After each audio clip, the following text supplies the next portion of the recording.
അന്ന് തൃപ്പൂണിത്തുറ വാടകയ്ക്ക് താമസിക്കുക. റെന്റ് കൊടുക്കാനായിട്ട് എൻ്റെ കയ്യിലില്ല. ഷൂട്ട് കഴിയാൻ നേരത്ത് ദിലീപേട്ടൻ കുറച്ച് പൈസ എൻ്റെ പോക്കറ്റ് കൊണ്ടുവന്നിട്ട് തരിക, അല്ല വാടക കൊടുക്കുക.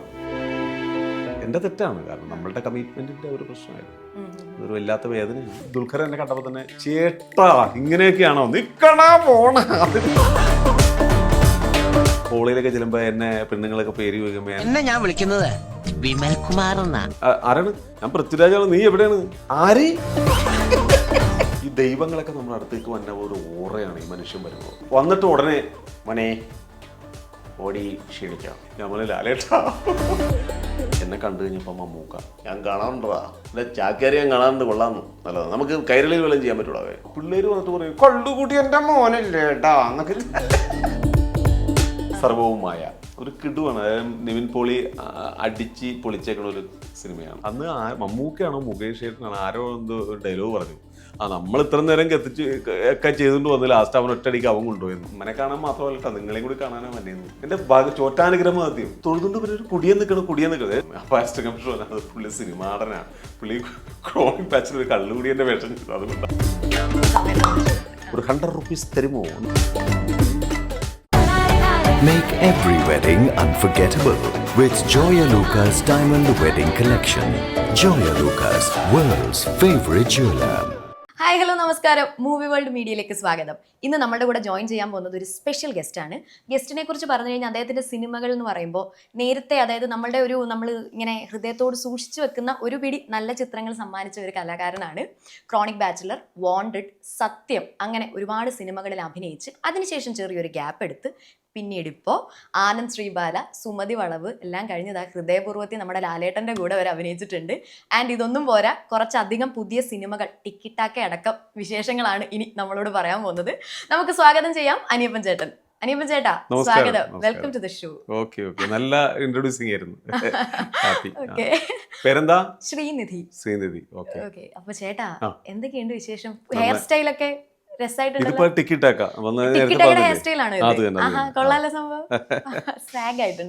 അങ്ങനത്തെ ഒരു ക്യാരക്ടറാണ്. ഇന്നവരെ ചെയ്യാത്ത ഒരു സംഭവം. നമ്മളെപ്പോഴും എല്ലാത്തിലും ഹ്യൂമറും കാര്യങ്ങളാണല്ലോ. അപ്പൊ ഇങ്ങനെ രോഹിത് വിളിച്ച് പറഞ്ഞു, ചേട്ടാ ഇങ്ങനത്തെ ഒരു ഡിഫറെന്റ് ക്യാരക്ടറാണ്, ഇന്റർവെല്ലിന് ശേഷം വരുന്നൊരു ക്യാരക്ടറാണ്. ഇന്റർവെല്ലിന് ശേഷം ത്രൂ ക്ലൈമാക്സ് വരെ നിൽക്കുന്ന ഒരു ക്യാരക്ടർ. എന്ത് ഷെയ്ഡാ? വില്ലനോ? ഹ്യൂമറല്ല, പക്ക സംഭവം, പക്ക സീരിയസ്. എല്ലാം ഈ ഫൈറ്റ് ആണ്, കംപ്ലീറ്റ് ഫൈറ്റ്. ഒരു ഈ മിലിറ്ററി ഏജൻസി പോലത്തെ ഒരു ഏജൻസിയാണ് അവർ പല സംസ്ഥാനങ്ങൾക്ക് വേണ്ടിയിട്ടും അവർ പല കേസുകൾ അന്വേഷിക്കാൻ വേണ്ടിയിട്ട് ഈ വിങ്ങിനെ പല പോലീസ് ഉപയോഗിക്കാറുണ്ട്. അത്തരത്തിലുള്ള ഒരു വിങ്ങാണ്. അങ്ങനത്തെ സിനിമ കാണാൻ കിട്ടുവാണ്, ഒന്നും പറയാനില്ല, കിട്ടുമായിരിക്കും. ഓക്കെ ചേട്ടാ, ഞാൻ ചോദിക്കട്ടെ, ചേട്ടന്റെ പേര് സിനിമയിൽ വന്നപ്പോ ഇട്ട പേരാണോ അതോ ചേട്ടന്റെ ശരിക്കുള്ള പേരാണോ അനിയപ്പൻ? എന്റെ പേര് അനിയപ്പൻ. ഈ അനിയപ്പൻ എന്നുള്ള പേര് ശരിക്കും അനിയപ്പൻ തന്നെയാണ്. ഞാൻ ആദ്യമൊക്കെ അനിയപ്പൻ എന്ന് എനിക്ക് ഭയങ്കര സങ്കടമായിരുന്നു. ഈ അനിയപ്പൻ കോളേജിലൊക്കെ ചെല്ലുമ്പോൾ എന്നെ പെണ്ണുങ്ങളൊക്കെ പേര് ചോദിക്കുമ്പോൾ ഞാൻ അനൽ എന്നൊക്കെ പറഞ്ഞിട്ട് ഈ അനിയപ്പൻ എന്ന് പറയുമ്പോൾ എനിക്ക് സങ്കടം. കാരണം അച്ഛൻ്റെ പേര് അയ്യപ്പൻ എന്നാണ്. അപ്പൊ എന്നെ എൻ്റെ അപ്പയാണ് എനിക്ക് പേരിട്ടത്, കോമൻകൃഷ്ണൻ എന്ന് പറഞ്ഞിട്ട്. അപ്പയാണ് അപ്പൊ അനിയപ്പൻ ഇരിക്കട്ടെ എന്ന് വിചാരിച്ചിട്ട്. അപ്പൊ ആദ്യമൊക്കെ ഞാൻ ഈ അനിയപ്പനിൽ വിഷമം ഉണ്ടായിരുന്നു. പക്ഷെ ഇപ്പൊ ഞാൻ അനിയപ്പനിൽ ഹാപ്പിയാണ്. വെറൈറ്റി പേരാണല്ലോ. പിന്നെ ഒരു 1000 പേരെടുത്ത് കഴിഞ്ഞാൽ അനിയപ്പനൊക്കെ വളരെ കുറവായിരിക്കും. ചേട്ടാ, നമ്മൾ നേരത്തെ പറഞ്ഞല്ലോ, നേരത്തെ ഞാൻ ഇൻട്രൊഡക്ഷനിൽ പറഞ്ഞതുപോലെ ഒരു ചെറിയ ഗ്യാപ്പ് എടുത്തു എന്ന് പറഞ്ഞല്ലോ സിനിമയില്. ജോലി കിട്ടി, സർക്കാർ ജോലി കിട്ടി പോവായിരുന്നു അല്ലെ? അപ്പൊ പെട്ടെന്ന് അങ്ങനെ ഒരു തീരുമാനം എടുത്തത് സിനിമ വേണ്ട, ജോലി കിട്ടിക്കഴിഞ്ഞപ്പം സ്റ്റേബിൾ ആയിട്ടുള്ള ഒരു ജോലി ആയത് കാരണം അത് ചൂസ് ചെയ്തതാണോ? ദേവസ്വം ബോർഡാണല്ലോ, ദൈവങ്ങളുടെ അടുത്ത് നിൽക്കാമല്ലോ അല്ലേ? ചോറ്റാനിക്കരമ്മയ്ക്ക് അടുത്ത് നിൽക്കാന്ന് നിസ്സാര കാര്യമാണോ? എല്ലാവർക്കും ഞാനിപ്പോ ചോറ്റാനിക്കരയുടെ ജോലി ചെയ്യണം. ആ ഭഗവതിനെയൊക്കെ മുമ്പിൽ ഇങ്ങനെ മാറു വഴി എന്നൊക്കെ പറഞ്ഞ് ഇങ്ങനെ അമ്മയുടെ മുമ്പിൽ നിൽക്കാന്ന് വെച്ചാൽ നിസ്സാരപ്പെട്ട കാര്യമൊന്നുമില്ലല്ലോ. അപ്പൊ ഈ ദേവസ്വം ബോർഡ് ജോലി ഇങ്ങനെ വന്നു. അപ്പൊ ഒരു കൺഫ്യൂഷനിലായിരുന്നു. അല്ല, അത് രസികനൊക്കെ കഴിഞ്ഞിട്ട് നിൽക്കുന്ന സമയം. അതെനിക്ക് ഏറ്റവും വലിയൊരു സങ്കടവും കൂടി ഉണ്ട്. അത് കാരണം ഈ സിദ്ധു പനക്കൽ നിന്നിട്ട് ഒരു പ്രൊഡക്ഷൻ കൺട്രോളർ, നമുക്കറിയാലോ മലയാള സിനിമയിലെ വളരെ പേരെടുത്ത ഒരു കൺട്രോളറാണ് അദ്ദേഹം. എന്നെ ഒരു സിനിമക്ക് വിളിച്ചിട്ട് അതാണ് എനിക്കൊരു ഭയങ്കര സങ്കടമായൊരു കാര്യം അതാണ്. അതായത് ഈ അദ്ദേഹം വിളിക്കുന്ന സമയത്ത് എന്നെ വിളിച്ച് ഒരു മാസം മുമ്പേ എന്നോട് പറയാണ്, ഹൈലേസ നമ്മുടെ ഒരു സിനിമയിൽ ഇങ്ങനെ ഒരു ക്യാരക്ടർ പറഞ്ഞു, ഞാനത് ഓക്കെ ചേട്ടാ എന്ന് പറഞ്ഞു. 4-5 ദിവസമുള്ളൂ. ഒരു ചെറിയ ക്യാരക്ടർ, ഒരു രാജൻ പി ദേവിൻ്റെ 5 മക്കളിൽ ഒരാളായിട്ടുള്ള ഒരു ക്യാരക്ടർ പറഞ്ഞു. ഈ സമയത്താണ് ഈ ജോലിക്ക് കയറിയിരിക്കണം. പക്ഷെ ജോലിക്ക് ഡേ നൈറ്റ്. അപ്പം ഞാൻ ഡേ ആണെന്ന് വിചാരിച്ചിട്ട് ഞാൻ സിദ്ധുവേട്ടനോട് ഓക്കെയും പറഞ്ഞു. പക്ഷേ സിദ്ധുവേട്ടൻ വിളിക്കുന്ന സമയത്ത് നൈറ്റുമാണ് ജോലി. എനിക്ക് ലീവ് എടുക്കാൻ പറ്റില്ല. ലീവ് എടുക്കാന്ന് വെച്ചാൽ ഒരു രക്ഷയില്ല. ഒന്നാമത്തെ പാർട്ടി വഴി കയറിയേക്കണാണ്, ദേവസ്വം ബോർഡാണ്, നമുക്കറിയാലോ ഒരു ജോലി നിസ്സാര. അപ്പം ഇത് വല്ലാത്ത. പിന്നെ അദ്ദേഹം വിളിച്ചപ്പോൾ ഞാൻ ഫോൺ എടുത്തില്ല. പിന്നീട് ആ പുറത്തു നിന്ന് മാറുകയും ചെയ്ത്. പിന്നീട് സിദ്ധുവേട്ടൻ അതൊരു മാനസിക വിഷമം. ഇപ്പം ഞാനാണെങ്കിലും ഒരു കൺട്രോളല്ലേ, വിളിച്ചിട്ട് ഫോൺ എടുത്തില്ല, നമ്മൾ ആ സിനിമക്ക് കാസ്റ്റ് ചെയ്തിട്ട് നമ്മൾ ചെന്നില്ല, പിന്നെ ആ അവസാന നിമിഷം വേറൊരു ക്യാരക്ടറിനൊക്കെ അതിലേക്ക് വലിക്കിടാന്ന് വെച്ചാൽ ഒരു കൺട്രോളറുടെ ബുദ്ധിമുട്ട് നമ്മൾ മനസ്സിലാക്കണമായിരുന്നു. അങ്ങനെ കുറച്ച് വിഷമങ്ങളൊക്കെ ഉണ്ടായിരുന്നു. ഏതായാലും വീട്ടുകാരുടെ ഒരു ആഗ്രഹമായിരുന്നു ദേവസ്വം ബോർഡിലേക്ക് വരിക എന്നുള്ളത്. അങ്ങനെ ദേവസ്വം ബോർഡിലെത്തി. ഇപ്പൊ ചോറ്റാനിക്കര അമ്പലത്തിൽ ജോലി ചെയ്യുന്നു. ചേട്ടാ, നമുക്ക് സിനിമ നമുക്ക് ഭയങ്കര ആഗ്രഹമുള്ള മേഖലയാണ്. നമ്മൾ അവിടെ എത്തിപ്പെടുന്നു, കുറച്ച് ക്യാരക്ടറുകൾ ചെയ്യുന്നു. ആ ക്യാരക്ടറുകളൊക്കെ തന്നെ ചേട്ടന്റെ ഭാഗ്യം പോലെ രജിസ്റ്റർ ചെയ്യുന്ന ക്യാരക്ടറുകൾ ചെയ്തിട്ടുള്ളത്. അപ്പൊ പിന്നെ ജോലി കിട്ടി, നമ്മൾ ജോലിയിലോട്ടൊക്കെ പോകുമ്പോൾ ജോലി ചെയ്തുകൊണ്ട് നമുക്കൊരു സങ്കടം ഉണ്ടാവില്ലേ ഉള്ളില്, സിനിമയിലോട്ട് പോകാൻ പറ്റുന്നില്ല, അങ്ങനെ ഉണ്ടായിരുന്നോ ആ ഒരു സമയത്ത്? അല്ല, ഏത് ആ പറഞ്ഞ അത് തന്നെയാണ് ഈ പറഞ്ഞത്. ഞാൻ സിദ്ധു പനക്കൽ എന്ന് പറഞ്ഞ ആ ഒരു ക്യാരക്ടറില്ല, അത് ബോഡി ഗാർഡ് എന്ന സിനിമയിൽ എനിക്കൊരു ക്യാരക്ടർ ആദ്യം പറഞ്ഞിരുന്നതാണ് സിദ്ദിഖ് സാറ്. ഞാൻ ക്രോണിക് ബാച്ചിലൂടെയാണ് സിനിമയിൽ വന്നത്. ആദ്യത്തെ 10 മാതൃഭൂമി പേപ്പർ ഞാൻ ഇപ്പോഴും സൂക്ഷിച്ചു വെച്ചിട്ടുണ്ട്. അതിൽ ബോഡി ഗാർഡിൽ എൻ്റെ പേരുണ്ട്, അനിയപ്പൻ ഫസ്റ്റ്. എന്നെ വിളിക്കുന്നില്ല, 10-20 ദിവസമായിട്ട് എന്നെ വിളിക്കുന്നില്ല. പടം തുടങ്ങി. അപ്പം ഞാനിത് എന്നെ വിളിക്കുക. അപ്പം സിദ്ദിഖ് സാറിനെ ഇടയ്ക്കിടയ്ക്ക് വിളിക്കും. സാറേ നമ്മൾ വിളിക്കുമ്പോൾ സാറിന് തിരക്കാണല്ലോ. ഒരു പ്രാവശ്യം ഫോൺ എടുത്തപ്പോഴാണ് സാറ് പറഞ്ഞത്, അനിയപ്പൻ പൂജയിലാണെന്ന് പറഞ്ഞല്ലോ അനിയപ്പ, വിളിച്ചപ്പോൾ പൂജയിലാണ്, തിരക്കാണെന്ന് പറഞ്ഞല്ലോ അനിയപ്പ, അതുകൊണ്ട് അതിൽ സിദ്ധാർത്ഥ ശിവ ആണ് ആ ക്യാരക്ടർ ചെയ്യുന്നത്. അപ്പം ഞാൻ മനസ്സിലാക്കിയത് എന്താണ്, എൻ്റെ തെറ്റാണ്. കാരണം നമ്മളുടെ കമ്മിറ്റ്മെൻറ്റിൻ്റെ ഒരു പ്രശ്നമായിരുന്നു. അതൊരു വല്ലാത്ത വേദനയാണ്. എന്തൊക്കെ ആയാലും എന്താ, കുറച്ച് സമയം അല്ലെങ്കിൽ കുറച്ച് കാലങ്ങൾ സിനിമയിൽ നിന്ന് മാറി നിന്നെങ്കിലും തിരിച്ചൊരു നല്ല കംബാക്ക് തന്നെ നമുക്ക് കിട്ടി. അതായത് കുറേ നല്ല ക്യാരക്ടറുകൾ പിന്നെയും ചെയ്യാൻ പറ്റുന്നു. അപ്പം ആനന്ദ് ശ്രീബാലയാണ് ചേട്ടൻ തിരിച്ചെത്തിയ സിനിമ. അപ്പം ആനന്ദ് ശ്രീബാല, അഭിലാഷ് ഏട്ടൻ ഒക്കെ വളരെ കണക്റ്റഡ് ആയിട്ടുള്ള ആൾക്കാരായിരിക്കും അല്ലേ? തീർച്ചയായിട്ടും. അത് നമുക്ക് എല്ലാവർക്കും ചില ആൾക്കാരുണ്ട് നമ്മളെ രക്ഷിക്കാൻ. എല്ലാത്തിനും ഒരു സമയമുണ്ട് ദാസ എന്ന് പറയുന്ന പോലെയാണ് അഭിലാഷ് പിള്ള. ഈ അഭിലാഷ് പിള്ള ചോറ്റാനിക്കര, അദ്ദേഹത്തിന്റെ വീട് പത്തനംതിട്ട കണ്ടാണ്. അദ്ദേഹം ചോറ്റാനിക്കരയാണ് ഇപ്പൊ താമസിക്കുന്നത്. ഈ ചോറ്റാനിക്കര അമ്പലത്തിൽ ഞാൻ ജോലി ചെയ്യുന്ന സമയത്ത് ഇടയ്ക്കിടയ്ക്ക് അദ്ദേഹം വരും, അമ്പലത്തിൽ തൊഴാനൊക്കെ വരും. അദ്ദേഹത്തിന്റെ അമ്മ പരമഭക്തിയാണ് ചോറ്റാനിക്കര അമ്മയുടെ. അപ്പോൾ തൊഴാൻ വരുമ്പോൾ ഇത് സിവിൽ സർവീസിനോ അങ്ങനെ എന്തോ പഠിച്ചുകൊണ്ടിരിക്കുകയാണ്.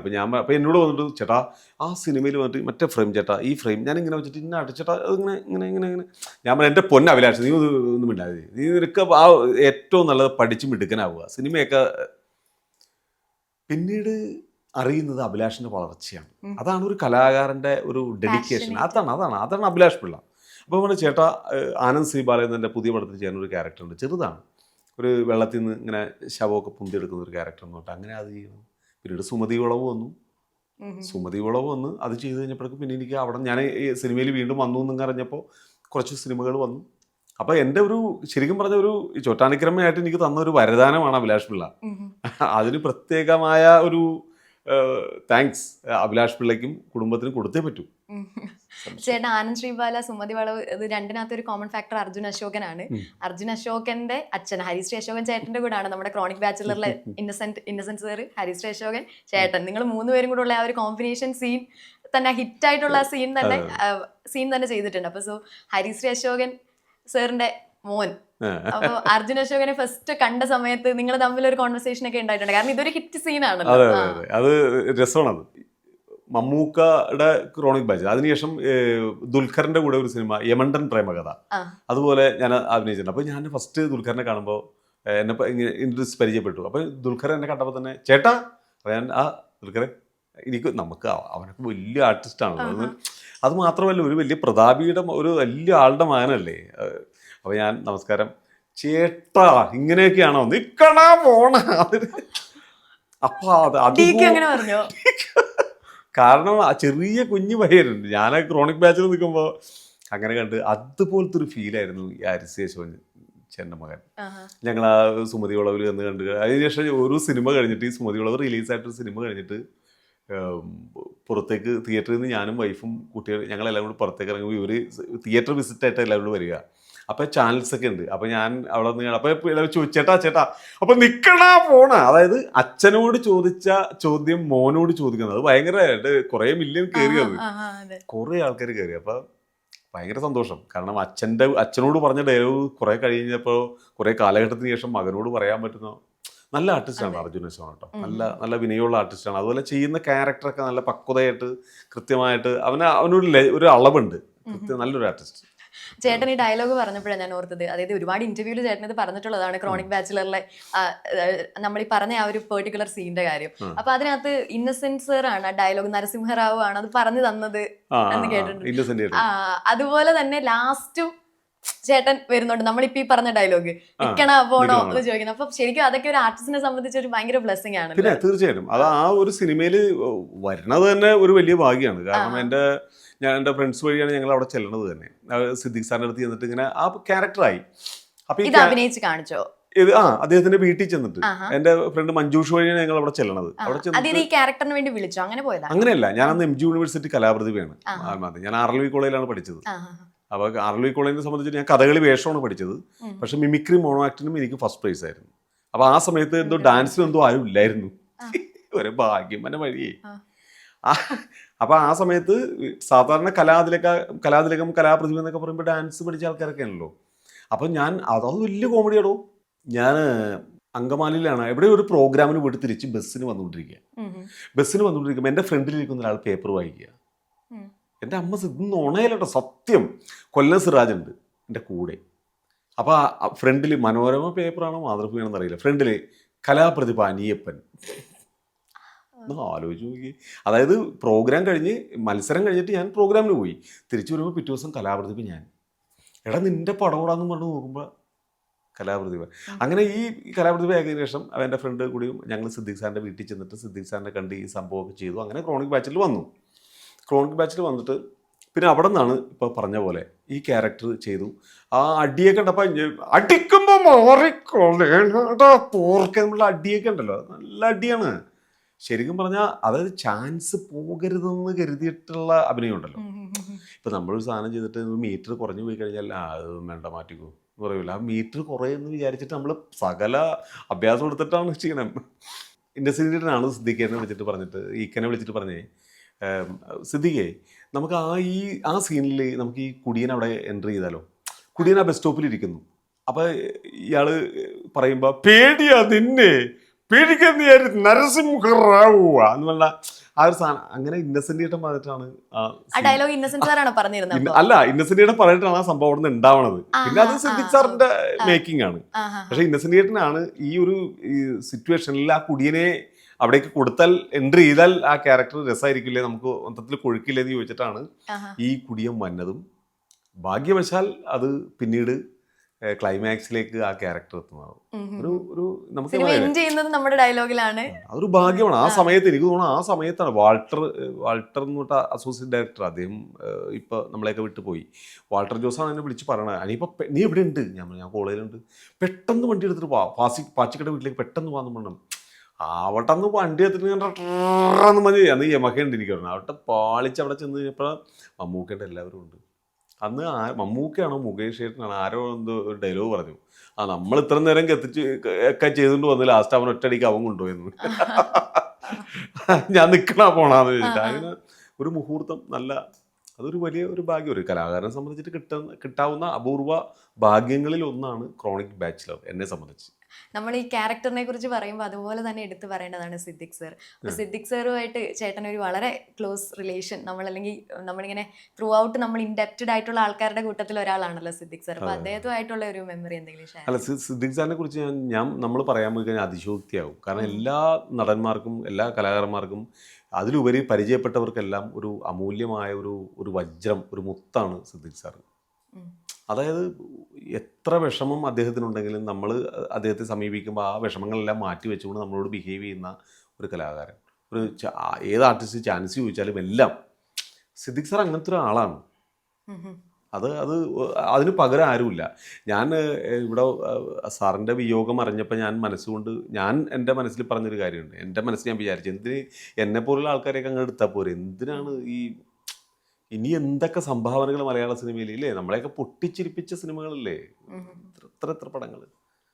ആ ആൾക്കാരെയൊക്കെ ദൈവം എന്തിനാണ് പെട്ടെന്ന് എടുത്തുകൊണ്ട് പോയി, ഞങ്ങളെപ്പോലുള്ളവരെയൊക്കെ എടുത്തോളെന്ന് ഞാൻ മനസ്സിൽ എൻ്റെ വൈഫായിട്ട് വന്ന് പറഞ്ഞു, എന്തിനാണ് ഇങ്ങനെ ഒരു സംഭവം ഉണ്ടായത്. അതാണ് സിദ്ദിഖ് സാർ. പിന്നെ ഇതുപോലെ നമുക്ക് അടുത്ത എടുത്തു പറയുന്ന സിനിമ സത്യമാണ്. സത്യത്തിനകത്ത് പൃഥ്വിരാജ് ചേട്ടൻ കോംബോ വരുന്ന സീനുകളും ഒക്കെ ഉണ്ട്. അപ്പം പൃഥ്വിരാജ് സാറിന്റെ ഇപ്പോഴത്തെ ഒരു ലെവൽ എന്ന് പറയുമ്പോൾ വേറെ ലെവൽ എത്തി നിൽക്കാതെ, direction, actor, pan Indian actor. അപ്പൊ പൃഥ്വിരാജ് സാറിനെ പിന്നെ കണ്ടിട്ടുണ്ടോ, സംസാരിച്ചിട്ടുണ്ടോ? പൃഥ്വിരാജിനെ പിന്നെ അതിനുശേഷം കണ്ടിട്ട് അതൊരു വലിയൊരു സംഭവം തന്നെയാണ്. കണ്ടിട്ടില്ല, കാരണം സത്യം സിനിമയിൽ ഞാൻ ജോയിൻ ചെയ്യണത് അന്ന് എന്തോ അതും ഏതൊരു വലിയ ആർട്ടിസ്റ്റ് ചെയ്യേണ്ട ഒരു ക്യാരക്ടറാണ്. അപ്പോൾ പെട്ടെന്നാണ് എന്നെ വിളിച്ചിട്ട് ഇങ്ങനെ പറഞ്ഞ, ആൻഡോ ജോസഫ് വിളിച്ചിട്ട് പറഞ്ഞാൽ ഞാനിപ്പം എവിടെയുണ്ട്. ഞാൻ പറഞ്ഞു, ഞാൻ അതൊന്ന് വിനയേട്ടനെ വന്ന് കാണണം, എൻ്റെ സ്ഥലത്തുണ്ട്, ഞാൻ വന്ന് കാണണം. അങ്ങനെ സത്യത്തിൽ ജോയിൻ ചെയ്യണത്. അവിടെ ചെന്ന് പൃഥ്വിരാജ് ഞങ്ങൾ സംസാരിച്ചു. ഭയങ്കര നല്ല കമ്പനി, നല്ല കുറേ ദിവസം, ഒരു 10-30 ദിവസം വിനയ സാറിൻ്റെ കൂടെ ഞാൻ എൻജോയ് ചെയ്തൊരു സിനിമയാണ് സത്യം. പൃഥ്വിരാജ് സാർ നല്ല കമ്പനി ആയിരുന്നു. എങ്ങനെയായിരുന്നു? പിന്നെ എനിക്ക് രാജുവിൻ്റെ ഒരു പ്രത്യേകത എന്ന് വെച്ചാൽ, രാജുവിൻ്റെ ഉള്ളിൽ നന്മയുള്ള ആളാണ്. നമ്മൾ കാണുമ്പോൾ ഇപ്പം ചില പരസ്യങ്ങൾ പറയല്ലേ, കോട്ടയം അയ്യപ്പാസ് എന്നൊക്കെ പറഞ്ഞില്ലേ, കാണുമ്പോൾ ചെറുതാണ്, അല്ലെങ്കിൽ കാണുമ്പോൾ വലുതാണ്, അകത്ത് ചെല്ലുമ്പോൾ ചെറുതാണ്, അല്ലെങ്കിൽ കാണുമ്പോൾ എന്ന് പറയുന്ന പോലെ ഇയാളെ കാണുമ്പോൾ നമ്മൾ വിചാരിക്കും ഒടുക്കത്തെ ജാടയാണ്, മനസ്സിലായോ? പക്ഷേ അദ്ദേഹമായിട്ട് ഇണങ്ങിക്കഴിഞ്ഞ് കഴിഞ്ഞാൽ ഇത്രയും ഒരു പാവം, ഒരു ശാന്ത സ്വഭാവക്കാരൻ വേറെ ഇല്ല, മനസ്സിലായോ? പിന്നെ ഒരു കാര്യമുണ്ട്, പുള്ളിക്ക് ഇഷ്ടപ്പെടണം. ഇഷ്ടപ്പെട്ട ആൾക്കാരുമായിട്ട് പുള്ളി മിങ്കിൾ ചെയ്യുള്ളൂ. അങ്ങനെയൊക്കെ ഉണ്ട്. പുള്ളി അങ്ങനെയുള്ള ഒരു ആളാണ്. പക്ഷെ എല്ലാ യൂണിറ്റുള്ളവരിലൊക്കെ വന്ന് സംസാരിച്ച് തമാശയൊക്കെ പറഞ്ഞിട്ട് പോകുന്ന ഒരാളാണ്. എന്തിന്, ഞാനന്ന് സത്യം സിനിമ ചെയ്യുന്ന സമയത്ത് ഞങ്ങളന്ന് കാലടി കോളേജിലാണ് ഞങ്ങളുടെ പ്രൊമോഷൻ വെച്ചേക്കണം. അപ്പം ഞാൻ എവിടെയോ ഒരു പ്രോഗ്രാമിന് പോയേക്കുക. എനിക്കൊരു ചെറിയ ഇനാഗുറേഷൻ എന്തോ ഉണ്ട്. അപ്പോൾ ഞാനത് കഴിഞ്ഞ് വരാൻ വൈകിയാണ്. അപ്പോൾ music Jayendran sir, Vinayan sir, Prithviraj, അങ്ങനെ ആർട്ടിസ്റ്റുകളൊക്കെ ഉണ്ട്. എല്ലാവരും ഒരു പ്രൊമോഷൻ വീഡിയോസ് നടക്കുകയാണ്. ഒരു കോളിയാകുമ്പോൾ, ഹലോ, ഞാൻ ആരാണ്? ഞാൻ പൃഥ്വിരാജാണ്. നീ എവിടെയാണ്? ആര്? നമ്മളെ ഈ ഞാൻ രാജുവാണ്. എവിടെയാണ്? ഞാൻ പറഞ്ഞു, ഞാനൊരു ഫംഗ്ഷൻ കഴിഞ്ഞ് ഇവിടെ ചെയ്യുമ്പോൾ ഇവിടെ പരിപാടി തുടങ്ങാൻ പോകുന്നു. ഞാൻ ഫോൺ നോക്കിയിട്ട് പൃഥ്വിരാജ് തന്നെയാണോ, മനസ്സിലായില്ലേ? അപ്പോൾ അതാണ് പൃഥ്വിരാജ്. എന്നെ വിളിച്ചിട്ട് ഇവിടെ ഉണ്ട്, വരാൻ വേണ്ട, അങ്ങനെ ചെന്ന് എനിക്കിപ്പോഴും ഓർമ്മയുണ്ടത്. പക്ഷേ ഞങ്ങളുടെ കോമ്പിനേഷൻ എല്ലാവരും പറയാനുണ്ട്. ഈ മലപ്പുറം, ആ കണ്ണൂർ, ആ ഭാഗത്തൊക്കെയുള്ളവരെല്ലാം, ഞാൻ ചോറ്റാനിക്കര അമ്പലത്തിൽ ജോലി ചെയ്യുമ്പോൾ വെച്ചിട്ട് ആ സത്യം സിനിമ ഭയങ്കര രസമായിരുന്നു. സത്യം സിനിമ നിങ്ങളുടെ എന്നാ പിന്നെ നിങ്ങൾ തിരിച്ച് ഇങ്ങനെ വരാത്തേന്ന് ആ ഒരു കോമ്പിനേഷൻ എന്തുകൊണ്ട് വരാത്തേന്ന് ചോദിക്കണം. അപ്പം ഞാൻ പറഞ്ഞു, അവർ വിളിച്ചാലല്ലേ നമുക്ക് വരാൻ പറ്റും. അത് നമ്മൾ നേരത്തെ പറഞ്ഞ പോലെ ദാസ, എല്ലാത്തിനും ഒരു സമയമുണ്ട് എന്ന് പറഞ്ഞ പോലെ കറങ്ങി തിരിഞ്ഞ് വരുമായിരിക്കും. അതെ, ഏതായാലും സത്യം ഒരുപാട് എൻജോയ് ചെയ്ത ഒരു ക്യാരക്ടറാണ്, ഒരു വേഷമാണ്. ഇപ്പൊ ഹൃദയപൂർവ്വത്തിൽ ലാലേട്ടന്റെ സിനിമയിൽ അഭിനയിച്ചിരിക്കുന്നു. അപ്പൊ വോണ്ടഡിനകത്തും ലാലേട്ടന്റെ കൂടെ അഭിനയിച്ചത്, അതായത് നമ്മൾ നേരത്തെ ലാലേട്ടന്റെ കൂടെ ചെയ്തു, പിന്നെ സിനിമയിലേക്ക് തിരിച്ചു വന്നപ്പോഴും ലാലേട്ടന്റെ ഒപ്പം അഭിനയിക്കാൻ പറ്റിയത് ശരിക്കും അതൊരു ഭാഗ്യമാണല്ലോ. അതും ഒരു ലോട്ടറിയാണ്. അപ്പൊ അതും ഞാൻ സത്യൻ അന്തിക്കാട് സാറിന്റെ ഞാൻ പ്രകാശ് എന്ന് പറഞ്ഞൊരു സിനിമയിൽ ഞാനൊരു ക്യാരക്ടർ, ചെറിയ സാധനം ഓർക്കണ്ടോ, റോഡ് ക്രോസ് ചെയ്യുന്ന സമയത്ത് ഒരു 100 rupees തരുമോ എന്ന് പറഞ്ഞിട്ട് ഇങ്ങനെ വയതിനോട് വരുന്ന ആ ഒരു ക്യാരക്ടർ, ചെറിയ സംഭവം. അപ്പൊ അത് ചെയ്തിട്ട് ഞാൻ പിന്നെ സത്യൻ സാറിനെ ഇടയ്ക്കിടെ വിളിക്കാറുണ്ട്, വിളിക്കാറുണ്ട്. ചാൻസ് ഒക്കെ അതിൽ ഒരു വലിയ കോമഡി ഉണ്ട്. സത്യന്റെ വൈഫ് എന്നോട് സത്യൻ സാർ ഒരു ദിവസം വിളിച്ചേക്ക് തന്നെ. അപ്പം ഞാൻ ഈ ഹൃദയപൂർവ്വം സിനിമ തുടങ്ങുമ്പോൾ ഞാൻ സാറിനെ വിളിച്ചിരുന്നു. സാറേ ഒരു ചാൻസ് ഉണ്ടോ എന്ന് ചോദിച്ചിട്ട് വിളിച്ചിട്ടുണ്ടായിരുന്നു. എന്തെങ്കിലുമൊക്കെ ഉണ്ടെങ്കിൽ ഒരു ചെറുത് നമ്മൾ. അപ്പോൾ സാർ പറഞ്ഞു, എടാ നിനക്കറിയാലോ, ഓക്കെ നോക്കട്ടെ എന്നൊക്കെ പറഞ്ഞ് അങ്ങനെ പെട്ടെന്ന് ഒരു ദിവസം സത്യന്തക്കാരനെ വിളിക്കുക. അപ്പം ഞാൻ ചാടി ഫോൺ എടുത്തിട്ടു. സാറേ, എടാ സിനിമ അഭിനയിക്കാനല്ല, ഞാൻ വേറെ കാര്യം പറയാൻ വേണ്ടി വിളിച്ചതാണ്. എന്താ സാറേ? അതെ, എൻ്റെ വൈഫ് തൊഴാൻ വരുന്നുണ്ട്. അപ്പോൾ അതിനെന്താ ഓക്കെ എന്ന് പറഞ്ഞിട്ട് അങ്ങനെ ചേച്ചി തൊഴാൻ വന്നു. അപ്പോൾ പവിഴമല്ലിത്തറയുടെ അവിടെ നിന്ന് ചേച്ചി നടന്നുകൊണ്ടിരിക്കുക. അപ്പോൾ എന്നെ വിളിച്ച്, അപ്പോൾ അനിയപ്പൻ എവിടെയുണ്ട്? ചേച്ചി പവിഴമല്ലിത്തറയുടെ അടുത്തെത്തിയോ? എത്തി. ചേച്ചി അവിടെ നിന്ന് ഇങ്ങനെ നടന്ന് ഇങ്ങനെ ക്രോസ് ചെയ്ത് ഭഗവതിയുടെ അടുത്തേക്ക് ഇങ്ങനെ വരുമ്പോൾ ഒരു നന്ദനത്തിലെ ക്ഷീണിച്ച കൃഷ്ണൻ അവിടെ നിൽക്കണ്ടാവും. എന്താണ് നന്ദനത്തിലെ ക്ഷീണിച്ച കൃഷ്ണൻ? ചേച്ചി ഇങ്ങനെ വായു എന്ന് പറഞ്ഞ ചേച്ചി ഇപ്പം എന്നെ കണ്ടപ്പോൾ, അപ്പം ഞാൻ ഇത്തിരി വണ്ണം വന്നിട്ട് ഷാളും കിട്ടുക, ചേച്ചി എന്നെ കണ്ടപ്പോൾ ഭയങ്കര ചിരിയാണ്. എന്നിട്ട് തൊഴുത് എല്ലായിടത്തും തൊഴിച്ച് കഴിഞ്ഞപ്പോൾ ഞാൻ ചോദിച്ചു എല്ലാം ഭംഗിയായില്ലേ? എല്ലാം ഭംഗിയായി, പക്ഷെ എനിക്ക് ആ നന്ദനത്തിന് ക്ഷീണിച്ച കൃഷ്ണൻ ആ ഡയലോഗ് എനിക്ക് ഭയങ്കര ഇഷ്ടപ്പെട്ടെന്ന്. അത് ആരെ പറയണെന്നറിയുമോ? ഈ സിനിമയിലെ ഒരു ഹാസ്യം മലയാള സിനിമയിൽ ഇന്നും ഓർത്തു വെക്കാൻ നമുക്ക് എന്തെങ്കിലും ഒരു സത്യനന്ദിക്കാട് സിനിമകളാണ്. അത് നമുക്ക് ഈ നമ്മളെ സിറിഞ്ചിൽ ഇങ്ങനെ കുത്തുവെക്കുന്ന പോലെ ഇപ്പോഴും ആ സന്ദേശം സിനിമയൊക്കെ ഈ ലക്ഷം വന്നു കഴിഞ്ഞല്ലേ എന്നിട്ട് ആ സാറിൻ്റെ കൂടെയുള്ള ആൾക്ക് നമ്മുടെ ആ ഒരു ചെറിയ ഹ്യൂമർ അവിടെ ഇഷ്ടപ്പെട്ടുവെങ്കിൽ അപ്പം എനിക്കത് ഭയങ്കര ഇഷ്ടമായി. അത് ചേച്ചി അത് ആസ്വദിച്ചു, ഞാൻ ഭയങ്കര ഹാപ്പിയായി. അങ്ങനെ ഞാൻ സാറിനോട് പറഞ്ഞു, സാറേ ഒരു ചെറുതെങ്കിൽ ചെറുതാണ് എന്താണെങ്കിലും ഒരു വേഷം തന്നെ എന്നൊക്കെ പറഞ്ഞ് ഇടയ്ക്ക് വിളിക്കാറുണ്ട്. പെട്ടെന്നാണ് ഒരു കോള് വരണത്. അനിയപ്പ ഒരു ചെറിയ സംഭവമാണ് നമ്മളുടെ ബിജു തോമസ് ആണ് എൻ്റെ കൺട്രോളർ. ബിജു തോമസ് ആണ് എന്നെ വിളിക്കണത്. വിളിച്ച് ഞാനവിടെ ചെന്നു, അത് ചെയ്തു. ഭയങ്കര ഇഷ്ടമായി. ഞാനും അൽത്താഫും കൂടി ഓടിപ്പോകുന്നത് സീനായിട്ടാണ് ചെയ്തത് കേട്ടോ. ഓടിപ്പോയിട്ട് ഞാൻ അവനെ ഇങ്ങനെ തൊപ്പി കൊണ്ടെറിയണം, തിരിച്ച് അദ്ദേഹം വേണ്ട ജാമ്യമില്ലാത്ത വകുപ്പാണ് എന്ന് പറയുമ്പോൾ അയാൾ കുടിയുമ്പോഴേക്കും ഞാൻ അയ്യോ എന്ന് പറഞ്ഞ് ഓടണം. അത് സീനായിരുന്നു. സീനായിട്ട് വന്ന് പക്ഷെ അത് മൊണ്ടാഷായിട്ട് ഒരു പക്ഷെ എന്നാലും ഒരു വലിയ ക്യാൻവാസിൽ സത്യൻ ഏട്ടൻ്റെ പടത്തിൽ എനിക്ക് അതിൻ്റെ ഏറ്റവും വലിയ പ്രത്യേകത നമ്മളവിടെ ഇങ്ങനെ നിൽക്കണേ ഷൂട്ടായിട്ട് നിൽക്കുമ്പോൾ ലാൽ സാറിൻ്റെ എൻട്രിയാണ്. അപ്പോൾ ലാൽ സാറിനെ കാണാൻ വേണ്ടിയിട്ടുള്ള ഒരു വ്യഗ്രത ഉണ്ടല്ലോ ഏതൊരു കലാകാരനും. അപ്പം ഞാൻ നോക്കുമ്പോൾ ഒരു ലൈറ്റ് ഗ്രീൻ ഷർട്ടകിട തോളിച്ചരിച്ചിട്ട് എൻ്റെ മോളെ ഒരു വരവാണ് ഇങ്ങനെ അതിങ്ങനെ വന്ന് നമ്മളടുത്ത്. അപ്പം ഇത് ഒരു വലിയൊരു ഓറ വന്ന പോലെയാണ്. ഈ ദൈവങ്ങളൊക്കെ നമ്മുടെ അടുത്തേക്ക് വന്ന ഒരു ഓറയാണ് ഈ മനുഷ്യൻ വരുമ്പോൾ. സത്യം ഉണ്ടാ എൻ്റെ ക്ലോക്ക് വരെ പറയണുണ്ടോ. എന്നിട്ട് ഈ പുള്ളി ഇങ്ങനെ അടുത്തേക്ക് ഇങ്ങനെ വന്നിട്ട് ഉടനെ മോനെ ഓടി ക്ഷീണിക്കാം. ഞാനേ ലാലേട്ട് കൊണ്ട് വെറുതെ ഈ ഒരു 7-ാം കുലിയായിട്ട് നിൽക്കണം നമ്മളോട് ചോദിക്കുക മോനെ ഓടി ക്ഷീണിച്ചോ. നമ്മൾ ലാലേട്ടാ അതാണ് ലാലേട്ടൻ. ആ വ്യക്തിയുടെ കൂടെ ഒരു സീൻ അല്ലെങ്കിൽ അതൊരു സംഭവം ചെയ്യാൻ കഴിഞ്ഞാൽ ഉണ്ട്. അത് ഞാനുണ്ടല്ലോ, ഞങ്ങൾ 4 നായകന്മാരിൽ ഒരാളാണ്. പക്ഷെ അതിലൊക്കെ ഞങ്ങൾ കുറച്ചുള്ളെങ്കിലും ഞാൻ മഹാസമുദ്ര സിനിമയിലും ഇതുപോലെയൊക്കെ കുറച്ച് എൻട്രി ആയിട്ടുണ്ടെങ്കിലും ഈ ലാൽ സാറിന്റെ സാന്നിധ്യമാണ്. അദ്ദേഹത്തിന്റെ ഒരു ഓർമ്മ. അദ്ദേഹം തന്നെ പറയാറില്ല ഇടയ്ക്ക് ഞാൻ മോനെ എന്നുള്ള വിളി. എനിക്ക് പ്രായമുള്ള ആൾക്കാരെ വരെ ഞാൻ മോനെ എന്ന് വിളിക്കും. എനിക്ക് അങ്ങനെ ഞാൻ ഇമിറ്റേറ്റിംഗ് ഒന്നുമില്ല, ഇത് തന്നെ ഇമിറ്റേറ്റിംഗ്. ഞാൻ പറഞ്ഞില്ലേ മോനെ ഓടി മതിയായോ. അതാണ് ആ ഒരു ലെജൻഡിന്റെ ഒക്കെ കൂടെ നമുക്കൊക്കെ ഓർത്തു വെക്കാൻ. നമുക്ക് എൻ്റെ മോളെ ഇനി സിനിമ ഇല്ലെങ്കിലും നമുക്ക് ഓർത്തു വെക്കാൻ അതൊക്കെ മതി. ഞാൻ അങ്ങനത്തെ ഒരാളാണ്. ഒരു ആർട്ടിസ്റ്റാണ്. ഞാൻ പറഞ്ഞില്ലേ, ഞാൻ ആർമി കോളേജിൽ കഥകളി വേഷം പഠിച്ച് അങ്ങനെ കലാരംഗത്തേക്ക് വന്നു. ഇപ്പോൾ ഇത്രയും സിനിമകളൊക്കെ ചെയ്തു. എനിക്ക് ഇത്രയൊക്കെ ഉള്ളൂ. നമുക്ക് ഓർത്തു വെക്കാം. എൻ്റെ മോനോട് ഇപ്പോൾ എൻ്റെ മോൻ സ്കൂളിൽ പഠിക്കുമ്പോൾ അവൻ 5ാം ക്ലാസ്സിൽ KV മറ്റേ പോർട്ട് സ്കൂളിൽ മറ്റേ ഐലൻഡ് കേന്ദ്രീയ വിദ്യാലയം അവിടെയാണ്. അവൻ സിനിമാടൻ്റെ മോനാണ്. അവൻ ചെല്ലുമ്പോൾ അപ്പോൾ പക്ഷെ അവന് കുഴപ്പമുണ്ട്. അവൻ എന്നോട് പറയും അച്ഛേ അണച്ചേ പിള്ളേര് വന്നിട്ട് പറയും കള്ളുകൂട്ടി എൻ്റെ മോനല്ലേ ഏട്ടാ എന്നൊക്കെ. അവന് മോനെ ഒന്നും കാര്യമാക്കണം. അച്ഛൻ ചെയ്തൊരു കഥാപാത്രം ഹിറ്റായിരുന്നു ക്രോണിക് ബാച്ചിൽ. അപ്പൊ അതുകൊണ്ടാണ് ഞാൻ അച്ഛനൊരു ഹിറ്റ് നിനക്ക് തരും, ഇനി ആ ഹിറ്റിൽ നീ അറിയപ്പെടും സ്കൂളിൽ കേട്ടോ. കുഴപ്പമില്ല അച്ഛൻ. എന്നാലും എല്ലാവരും പറയും അച്ഛൻ്റെ പടമുണ്ട്, അച്ഛൻ്റെ പടം ഇന്നതാണെന്നൊക്കെ പറയുമ്പോൾ ഞാൻ ഇത്രയും മതി സന്തോഷം. നേരത്തെ ലാൽ സാറിന്റെ ഡയലോഗ് പറഞ്ഞ പോലെ മോനെ ഓടി മതിയായോ. ഓക്കെ. അപ്പോൾ ചേട്ടാ വേറെ നമ്മൾ ചേട്ടൻ്റെ അടുത്ത ഫിലിമോഗ്രഫിയിൽ ഒരു സിനിമ എടുക്കുകയാണെന്നുണ്ടെങ്കിൽ ലാൽ ജോസ് സാറിൻ്റെ കൂടെ രസികൻ ലാൽ ജോസ് ദിലീപേട്ടൻ കോംബോ വരെയാണ്.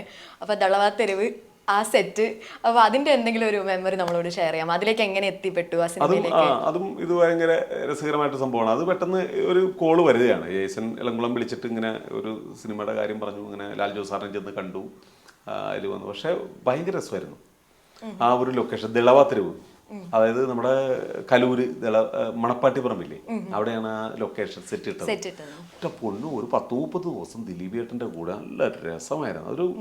അതായത് ഒരു ഹ്യൂമർ, അതായത് വെറുതെ ഇരിക്കുമ്പോൾ പോലും തമാശ പറയുന്ന ഒരാൾ. നമ്മളെ ചിരിപ്പിച്ചിട്ട് ഇദ്ദേഹം ഒഴിഞ്ഞു മാറും. ഡയറക്ടറിൽ നിന്ന് ചീത്ത കിട്ടണം നമുക്കാ. അതിപ്പോൾ ഒരു സീൻ എടുക്കാൻ പോകണം. Artist ready, okay. അപ്പം ഈ ആർട്ടിസ്റ്റ് റെഡി എന്നൊക്കെ പറഞ്ഞ് നമ്മൾ ഷോട്ട് പ്ലാൻ ചെയ്യുന്ന സമയത്ത് ഇദ്ദേഹം എന്തെങ്കിലും സാധനം പറയും, ആരെ ദിലീപേട്ടൻ. അപ്പം നമ്മൾ കണ്ണുകൊണ്ട് ചിരിക്കുമ്പോഴേക്കും പുള്ളി ചിരിക്കുകയില്ല, ചീത്ത കിട്ടണം നമുക്കും. അതായത് ഒരു ഫുൾ ടൈം ഹ്യൂമറായിട്ടുള്ളൊരു മനുഷ്യനാണ് ദിലീപേട്ടൻ. മറക്കാൻ പറ്റില്ല, ജീവിതത്തിൽ ഒരിക്കലും മറക്കാൻ പറ്റാത്ത ഒരാൾ. അതായത് എനിക്ക് ഓർത്തു വെക്കാനൊരു കാര്യം കൂടിയുണ്ട്. ഞാൻ അന്ന് തൃപ്പൂണിത്തുറ വാടകയ്ക്ക് താമസിക്കുക. വാടകയ്ക്ക് റെൻറ്റ് കൊടുക്കാനായിട്ട് എൻ്റെ കയ്യിലില്ല അന്ന്. അപ്പോൾ ഓണർ വിളിച്ചിട്ട് എനിക്ക് അനിയപ്പോൾ റെൻറ്റ് ഇപ്പോൾ കഴിഞ്ഞിട്ട് ടൈം കഴിഞ്ഞല്ലോ. അപ്പോൾ ഈ ദിലീപേട്ടൻ ഇപ്പുറത്ത് മേക്കപ്പ് ചെയ്തുകൊണ്ടിരിക്കണം, എനിക്കറിയില്ലായിരുന്നു. അപ്പം ഞാനിപ്പുറത്ത് ഫോൺ എടുത്തിട്ട് ചേട്ടാ അത് തരാം ചേട്ടാ, ഇപ്പം എനിക്ക് കിട്ടിയിട്ടില്ല പൈസ, അതുകൊണ്ട് കുറച്ച് ഡിലേ ഉണ്ടാവും. ഞാൻ എത്തിക്കാം, അത് പ്രശ്നമില്ല, okay no problem, okay. Shoot കഴിയാൻ നേരത്ത് ദിലീപേട്ടൻ കുറച്ച് പൈസേൻ്റെ പോക്കറ്റ് കൊണ്ടുവന്ന് തരിക, അല്ല വാടക കൊടുക്കണം. അപ്പോൾ അത് എനിക്ക് ദിലീപേട്ടൻ അറിയാവുന്ന കാര്യം കേട്ടോ. വേറെ ഒരു മനുഷ്യൻ ദിലീപേട്ടൻ കേട്ട് കഴിഞ്ഞാൽ നീ എന്തിനാണെന്ന് പറയണമെന്നൊക്കെ ചോദിക്കും. പക്ഷെ അദ്ദേഹത്തിന് കുറേ നന്മകളുണ്ട്, നല്ല മനുഷ്യനാണ്, നന്മകളുണ്ട്. പിന്നെ മനുഷ്യൻ്റെ കാര്യമല്ലേ, എല്ലാവർക്കും ഓരോരോ പ്രശ്നം. അങ്ങനെ ഞാൻ ഒരുപാട് എൻജോയ് ചെയ്ത സിനിമയാണ് രസികൻ.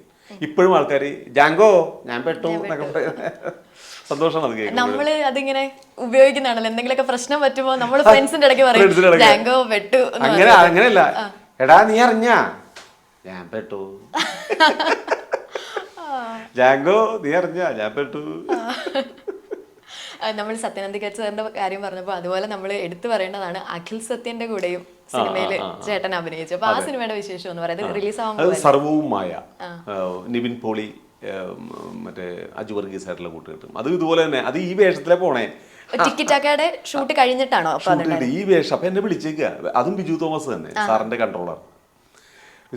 അനിയപ്പൻ അഖിൽ സത്യന്റെ സിനിമ അപ്പൊ ഒരു വേഷമുണ്ട്, അനിയപ്പൻ ചെയ്യാൻ പറ്റുമോ?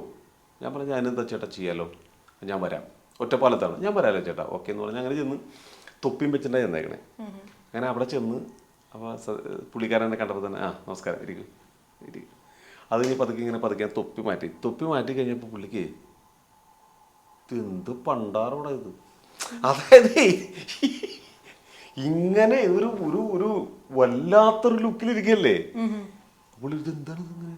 അപ്പം ഞാൻ എന്താണ്, അല്ല ഇത് പറഞ്ഞില്ലല്ലോ എന്നോട്. ഞാൻ പറഞ്ഞു ടിക്കറ്റ് ആക്കടെ, അല്ല ഇത് എന്നോട് പറഞ്ഞില്ലല്ലോ. ഞാൻ പറഞ്ഞു പറഞ്ഞാൽ പിന്നെ ചാൻസ് പോകില്ലേ, ഇത് ഞാനിവിടെ നിന്ന് എൻ്റെ വേഷം ഇതാണെന്ന് പറഞ്ഞ് എന്നാ വേണ്ട എന്ന് പറഞ്ഞ് കട്ടിയില്ലേ. ഞാനിത് എങ്ങനെ ഡയറക്ടറോട് പറയുന്നു പറഞ്ഞു ബിജു ആകെ വിഷമിച്ച്. അങ്ങനെ അഖിൽ സത്യൻ്റെ അടുത്ത് ചെന്നു. അഖിൽ സത്യനും എന്നെ കണ്ടപ്പോൾ തന്നെ ഇത് എന്താ ചേട്ടാ ഓന്താ,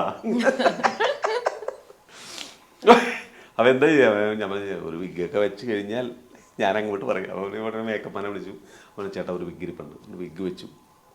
നമുക്ക് ഓക്കെ ആയിരുന്നു. അതൊരു ഒരു രസമുണ്ട്. സിനിമ കാണുമ്പോഴേ നിങ്ങൾക്ക് അതിൻ്റെ സസ്പെൻസ് അറിയില്ല. കാരണം എൻ്റെ വീടിൻ്റെ പെരവാസ്തുലിയാണ്. അപ്പോൾ നിവിൻ പോളിയും അജു വർഗീസൊക്കെ എൻ്റെ വീടിൻ്റെ പൂജക്ക് വന്നതും എൻ്റെ വീടിന് നടക്കുന്ന രസകരമായൊരു സംഭവം. അപ്പം ഡയറക്ടറും എടുക്കാട്ടോ, സ്ക്രിപ്റ്റ് വരെ ചേഞ്ച് ചെയ്തു ഈ വിഗിന് വേണ്ടിയിട്ട്. അത് നിങ്ങൾ സിനിമ കണ്ടറിഞ്ഞാൽ മതി. സംഭവം അതൊരു ടിക്കായിരിക്കും, അത് രസമായിരിക്കും. സർവവുമായ ഒരു കിടുവാണ്. നിവിൻ പോളി അടിച്ച് പൊളിച്ചേക്കുന്ന ഒരു സിനിമയാണ് നിവിൻ പോളിയുടെ സർവവുമായ. ക്രിസ്മസ് റിലീസാണേ. പറവൂർ ഭാരതൻ സാറിനെ ഒന്ന് ഇമിറ്റേറ്റ് ചെയ്യാമോ? പറവൂർ തന്നെ നമ്മളതെങ്കിലും കണ്ടിട്ടില്ലല്ലോ അധികം. മത്തങ്ങ പോലത്തെ രണ്ട് കണ്ണുണ്ടായിട്ട് എന്താണോ കാര്യം? നേരെ നോക്കി നടക്കാൻ വയ്യത് എനിക്ക്. രൂപ 132 നിലത്തിയുടെ നുള്ളുന്നത്, എന്നിട്ടൊന്ന് കിളിക്കുന്നോ കുരുത്തം കെട്ടവനെ. കൊറേ ടച്ച് വിട്ട് അറിയാലോ.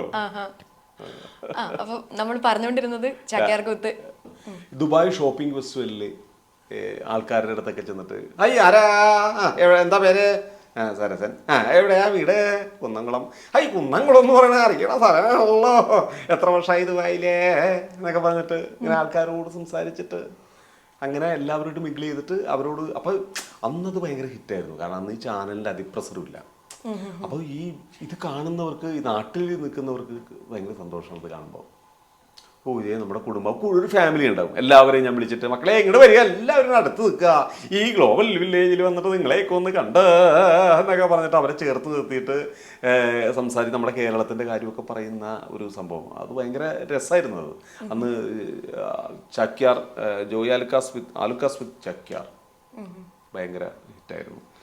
അവിടെ നിന്നാണ് ഒരു ശരിക്കും ഞാൻ ഈ ചാക്യാരും കഴിഞ്ഞിട്ട് ഞാൻ വരുമ്പോൾ ക്രോണിക് ബാച്ചിലിൻ്റെ ഷൂട്ട് നടന്നുകൊണ്ടിരിക്കുകയാണ്. പിന്നീടും അപ്പോൾ ഒരു ദിവസം ഞാൻ മഹാരാജ് കോടതിയുടെ അവിടെ ഒരു വർക്ക് നടക്കുമ്പോൾ ഞാൻ ലൊക്കേഷനിൽ ചുമ്മാ ചെന്നതാണ്. എന്നെ കണ്ടു കഴിഞ്ഞപ്പോൾ മമ്മൂക്ക ഞാൻ കാണാറുണ്ടാ, കൊള്ളാം. അപ്പം ഞാൻ അടുത്തേക്ക് അല്ല ചാക്കാരി ഞാൻ കാണാറുണ്ട്, കൊള്ളാമെന്ന്. നല്ലതാണ്. നമുക്ക് കൈരളിയിൽ വല്ലതും ചെയ്യാൻ പറ്റൂടാവേ. ഞാൻ പറഞ്ഞു കൈരളിയിൽ ഇപ്പോൾ ഒരു സാധനം അങ്ങനെ എന്തെങ്കിലും ചെയ്യാൻ പറ്റുമോ നമുക്ക്? അപ്പം ഞാൻ പറഞ്ഞു ഈ പുള്ളുവും പാട്ട് വെച്ചിട്ട് നമുക്ക് ഈ മുൻഷിയൊക്കെ ചെയ്യണ ഒരു സാധനം ചെയ്താലോ, അത് രസമായിരിക്കും. അതെങ്ങനെയാണ്? അപ്പം ഇനിയും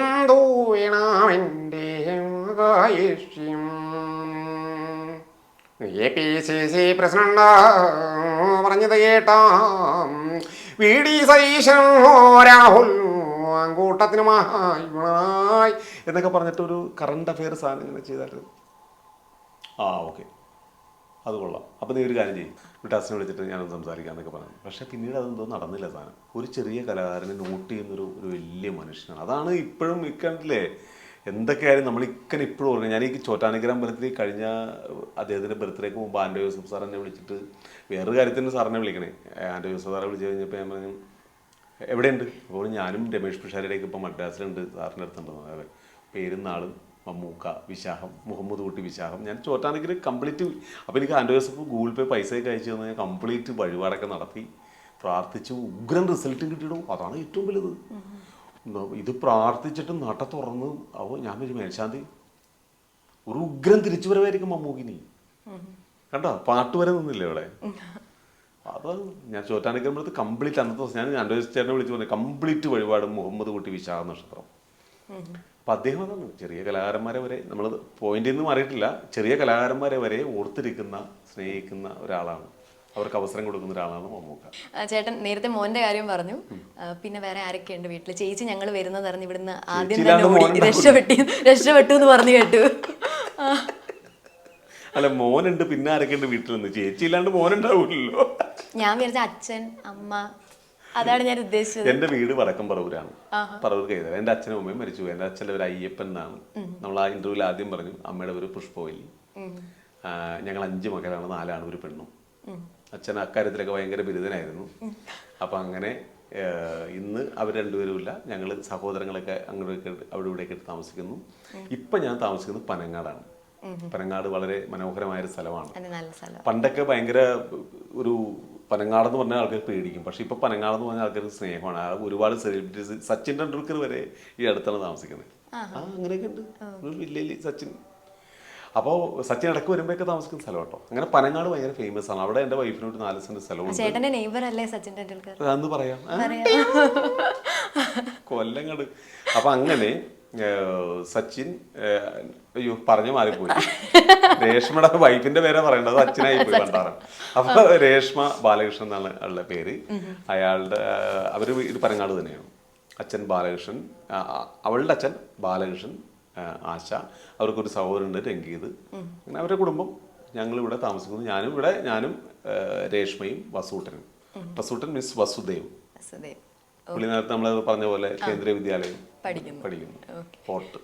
നമ്മൾ പുതിയ സിനിമകളെ കുറിച്ച് പറഞ്ഞു, ടിക്കിടാക്ക പറഞ്ഞു, അഖിൽ സത്യന്റെ സിനിമ പറഞ്ഞു. വേറെ എന്തൊക്കെയാണ് ഇനി റിലീസിന് കാത്തിരിക്കുന്നത്? ഇനി ഒരു പടം കൂടി ഉണ്ട്, മറ്റേ പാവാടയൊക്കെ ചെയ്തില്ലേ ഇവിടെ മാർത്താണ്ഡൻ, പുള്ളിയുടെ ഓട്ടം തുള്ളുന്ന സിനിമ. വിഷ്ണു ഉണ്ണികൃഷ്ണൻ, വിജയരാഘവൻ. നല്ല രസമാണ്, നല്ല മൂവി, ഉഗ്ര മൂവിയാണ്. അതിപ്പോൾ ഒക്ടോബർ റിലീസാണ്. രസമുള്ള സാധനമാണ് ഒട്ടം തുള്ളൽ.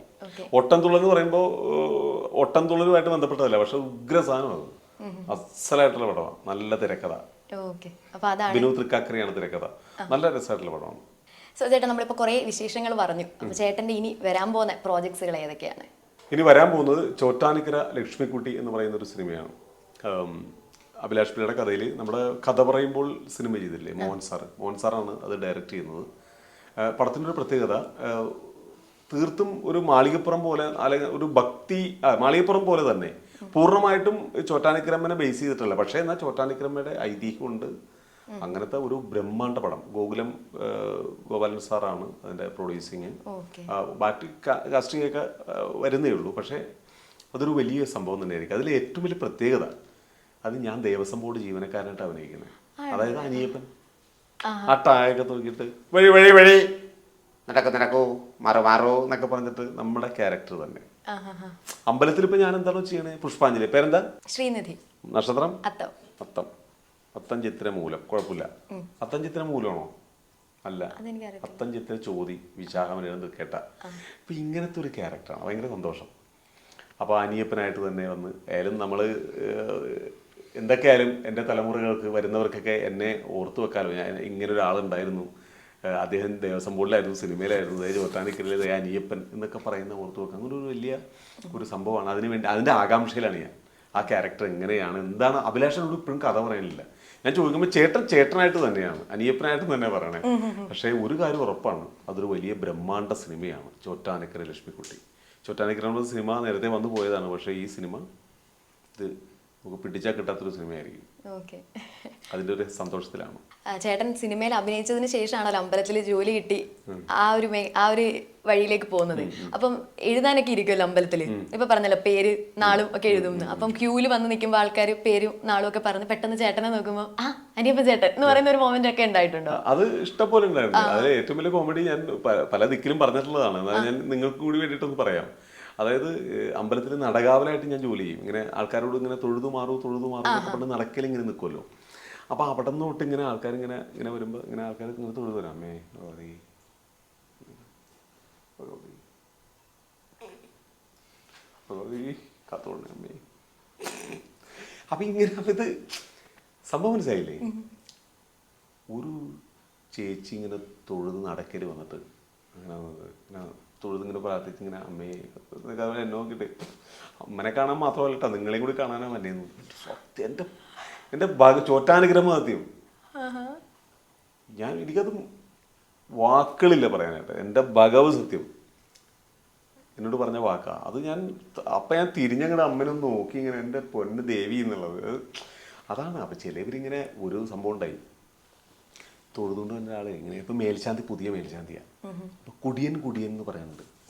കുടിയൻ നിൽക്കണം തൊഴുതുകൊണ്ട് പിന്നെ ഒരു കുടിയൻ നിൽക്കണം കണ്ട കുടിയൻ എന്നൊക്കെ പറയുന്നുണ്ട്. അപ്പം മേൽശാന്തി വിചാരിച്ചു നടകാവൽ കുടിച്ചിട്ടാണ് നിൽക്കണേന്ന്. മനസ്സിലായോ? മേൽശാന്തി വേഗം പതുക്കെ അസിസ്റ്റന്റ് കമ്മീഷണർ വിളിച്ചിട്ട് പറഞ്ഞു, അതേ നടക്കൽ നിൽക്കുന്ന ആൾ കുടിച്ചിട്ടാണ് നിൽക്കണേന്നൊരു. അപ്പം എന്താ കാര്യം, വന്നവരൊക്കെ കുടിയൻ എന്ന് പറയുന്നുണ്ടെന്ന്. അപ്പോൾ അസിസ്റ്റന്റ് കമ്മീഷണർ പറഞ്ഞാൽ അത് പുള്ളി സിനിമാടനാണ്, പുള്ളി ക്രോണിക് പാച്ചിൽ ഒരു കള്ളുകുടിയൻ്റെ വേഷം ചെയ്തു, അതുകൊണ്ടാണ്. ഇതൊക്കെ റിയൽ നടന്ന കാര്യങ്ങളാണ്. അപ്പം അതൊക്കെ ദേവസ്വം ഓർമ്മകൾ ഒരുപാടുണ്ട്. പക്ഷെ അത് ഭയങ്കര സന്തോഷം ആൾക്കാർക്ക് കാണുമ്പോഴൊക്കെ. ഞാനാണെങ്കിലും എല്ലാവരോടും ഭയങ്കര വന്നവരോടൊക്കെ ഈ ഷാളിട്ടാണ് നിൽക്കണമെങ്കിൽ ഞാൻ ഫോട്ടോ എടുക്കാനാണെങ്കിൽ എല്ലാവരും. പിന്നെ നമ്മൾ അമ്മയുടെ അടുത്തൊക്കെ വരുമ്പോൾ നമ്മൾ ആൾക്കാർ തിരിച്ചറിയുന്നു ഇന്ന നടനാണ് എന്നൊക്കെ പറയുമ്പോൾ സന്തോഷം. ഞാൻ ഒരുപാട് എൻജോയ് ചെയ്യുന്നുണ്ട്. ശ്രീനിധി ചേട്ടൻ്റെ ഈ ലുക്ക് കണ്ടപ്പോഴേ ഞാനിങ്ങനെ ഓർക്കായിരുന്നു, ഒരു സൈക്കോ വില്ലൻ ലുക്കൊക്കെ തോന്നുന്നുണ്ട്. അങ്ങനത്തെ ക്യാരക്ടറൊക്കെ വർക്കാവില്ലേ ഈ ലുക്കിന്? അല്ല, അത് എൻ്റെ മനസ്സിലൊരു ആഗ്രഹമാണ്. നമ്മളെന്നും ഈ ഹ്യൂമർ നമുക്ക് ഇഷ്ടപ്പെട്ട സാധനം തന്നെയാണ്. അപ്പോൾ ഇത് കണ്ടു കഴിഞ്ഞപ്പോൾ ഞാൻ അതിലും ചില ടിക്കിട്ടാക്കിയ ചില ലുക്കുകൾ കാര്യങ്ങൾ കണ്ടു കഴിഞ്ഞപ്പോൾ ഒരു സ്ക്രിപ്റ്റ് റൈറ്റർ എന്നെ വിളിച്ചിട്ട് ചോദിച്ചേട്ടാ ഞാനിങ്ങനെ ഒരു സൈക്കോ സാധനം പ്ലാൻ ചെയ്യുന്നുണ്ട്, 4 മണിക്ക് സ്കൂൾ വിടും, അങ്ങനത്തെ ഒരു കഥ പറഞ്ഞിട്ട്. അപ്പോൾ അതായത് അവിടെ കുട്ടികൾക്കുള്ള ഫുഡൊക്കെ ഉണ്ടാക്കുന്ന ആളാണ്. പക്ഷെ പുള്ളി കുറച്ച് കുട്ടികളെ ഇങ്ങനെ റേപ്പ് ഇങ്ങനെ പീഡിപ്പിക്കുക അങ്ങനെ അങ്ങനത്തെ ഒരു ക്യാരക്ടർ. ചേട്ടൻ്റെ ഫിഗർ ഭയങ്കരമാണെന്നൊക്കെ പണ്ട്. അപ്പം എന്നോട് കുറച്ച് പേരെന്നോട് പറഞ്ഞു. അപ്പം ഞാൻ ആലോചിച്ച് ശരിയാണ്, എനിക്ക് ഇഷ്ടമാണ് അത് ചെയ്യാനായിട്ട്. അപ്പോൾ അത് വരാൻ പോകുന്നൊരു സാധനം തന്നെയാണ് ഇപ്പം ഈ പറഞ്ഞ കഥ. അതൊക്കെ അതിൻ്റെ ബാക്കിയുള്ള വിശേഷങ്ങളൊക്കെ പിന്നെ പറയാം. അപ്പം അങ്ങനെ എനിക്ക് ഇഷ്ടമാണ്. കാരണം ഹ്യൂമറിൽ നിന്ന് മാറ്റി കുറച്ച് ചേഞ്ച് ചെയ്യുക. എപ്പോഴും ഹ്യൂമർ തന്നെ ഇഷ്ടം, എന്നാലും ചില ലുക്കുകൾ കൊണ്ട് നമുക്ക് അങ്ങനെ ആസ് ആൻ ആക്ടർ നമ്മളെല്ലാം എക്സ്പ്ലോർ ചെയ്യണമല്ലോ എല്ലാം. ചേട്ടാ താങ്ക് യു സോ മച്ച്. ഒത്തിരി നേരം നമ്മൾ സംസാരിച്ചു. ഇന്റർവ്യൂ ഒക്കെ ഇഷ്ടപ്പെട്ടായിരുന്നു ചേട്ടാ. ഞാൻ ബോർ അടിപ്പിച്ചൊക്കെ നന്നായിരുന്നു. നല്ല രസമായിരുന്നു. നല്ല നമ്മുടെ സാധാരണ പോലെ വലിയ ചോദ്യങ്ങൾ ചോദിച്ചിട്ട് തന്നെ കീഴ്പ്പെടുത്തിയില്ല. രാഷ്ട്രീയം ചോദിച്ചില്ല. ഈ കലാകാരന്മാരുടെ പ്രതിബദ്ധത ചോദിച്ചില്ല. അതൊക്കെ ചോദിച്ച് നമ്മൾ തെണ്ടിപ്പോനെ. പക്ഷെ അതൊന്നും ചോദിക്കാതെ വളരെ എൻ്റെ ജീവിതത്തിലേക്ക് കയറി വന്നിട്ട് എൻ്റെ കുറച്ച് കാര്യങ്ങൾ അത് സമൂഹത്തിനെ അറിയിക്കാം. അത് മൂവി വേൾഡ് മീഡിയയുടെ ഒരു ധർമ്മവും കൂടിയാണ്. അപ്പോൾ എന്നെപ്പോലെ കലാകാരന്മാരുടെ ഒരു വിജയം കൂടിയാണ്. അത് എന്നെപ്പോലെ തന്നെ വളർന്നു വരുന്ന കലാകാരന്മാർക്കുള്ള ഒരു പ്രചോദനമാണ് ഈ മൂവി വേൾഡ് മീഡിയ നൽകുന്നത്. കാരണം ഞങ്ങളുടെ ഇൻ്റർവ്യൂസ് നിങ്ങൾ മറ്റുള്ളവരെ കാണിക്കുന്നു. അപ്പോൾ അത് ഇന്ന ആർട്ടിസ്റ്റ് ഇപ്പോഴും ഉണ്ടല്ലേ, കൊള്ളാം. അപ്പോൾ അത് തീർച്ചയായിട്ടും ഞാൻ അതിനോട് കടപ്പെട്ടിരിക്കുന്നു. എനിക്കും ഒരുപാട് താങ്ക്സ്. അപ്പം ഞാൻ ചോറ്റാനിക്കര അമ്പലത്തിൽ വരുമ്പോൾ വിളിക്കട്ടെ എന്തെങ്കിലും ആവശ്യമുണ്ടെങ്കിൽ. ഞായറാഴ്ച ഞായറാഴ്ച തിരക്കുള്ള ദിവസമാണ്. ഓക്കെ ചേട്ടാ, thank you so much for joining us. Thank you so much. എൻ്റെ ഇറങ്ങാൻ പോകുന്ന എല്ലാ സിനിമകൾക്കും എല്ലാം നേരത്തെ ഓർത്തിരിക്കുന്നത് പോലത്തെ നല്ല കഥാപാത്രങ്ങൾ നമ്മൾ ഇനി ഓർത്തിരിക്കട്ടെ. ആൻഡ് അനിയപ്പൻ 2.0 ആവട്ടെ. Okay thank you so much. Make every wedding unforgettable with Joya Lucas Diamond Wedding Collection. Joya Lucas, world's favorite jeweler.